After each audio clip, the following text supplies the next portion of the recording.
Le groupe Nature et Progrès Aveyron compte à peu près 40 professionnels, une trentaine de bénévoles non professionnels, puisque à l'intérieur du groupe Aveyron, on retrouve à la fois des gens qui sont directement liés à la mention Nature et Progrès pour leur activité et d'autres qui sont juste militants.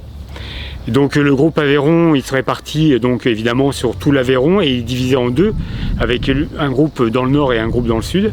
Et il se retrouve autour d'une COMAC, un comité d'attribution de la mention, où les gens vont présenter leur dossier et obtenir la mention pour une année. Et donc pouvoir après l'utiliser à l'intérieur de leur activité économique et faire valoir le principe de Nature et Progrès auprès de leur clientèle.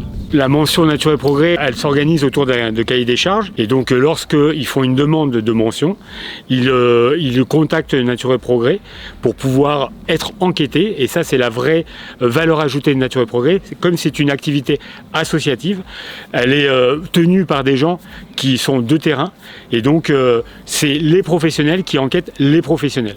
Toutes les personnes qui participent à Nature et Progrès sont des adhérents à une association, donc sont tous bénévoles. Il n'y a aucune rétribution pour participer à la vie de Nature et Progrès. Par contre, nous, dans notre activité, on participe au fonctionnement de Nature et Progrès au niveau national, puisqu'on paye une adhésion qui va permettre à d'autres de fonctionner. L'adhésion Nature et Progrès, d'un point de vue professionnel, est liée au chiffre d'affaires que l'on va produire chaque année.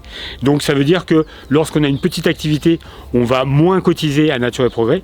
Et du coup, quand on a une grosse activité, on va contribuer au fonctionnement global en aidant aussi ces petits à pouvoir rester à la Nature et Progrès. On a essentiellement des activités qui tournent autour du maraîchage, on a quelques ateliers de savonnerie, on a quelques paysans boulangers ou des boulangers, on a à ce jour pas encore d'éleveurs et après on a quelques producteurs d'activités un peu annexes, des confitures, des plantes médicinales, etc., etc.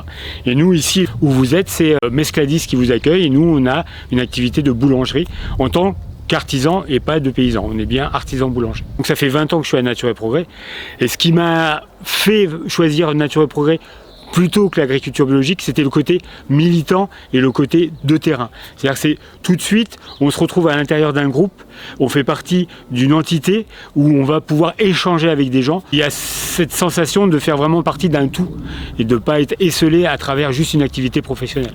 La base de Nature et Progrès, c'est surtout la protection de la planète. C'est surtout mettre en avant une façon de se nourrir, de nourrir la planète, autre que celle que propose l'agriculture industrielle ou même l'agriculture conventionnelle.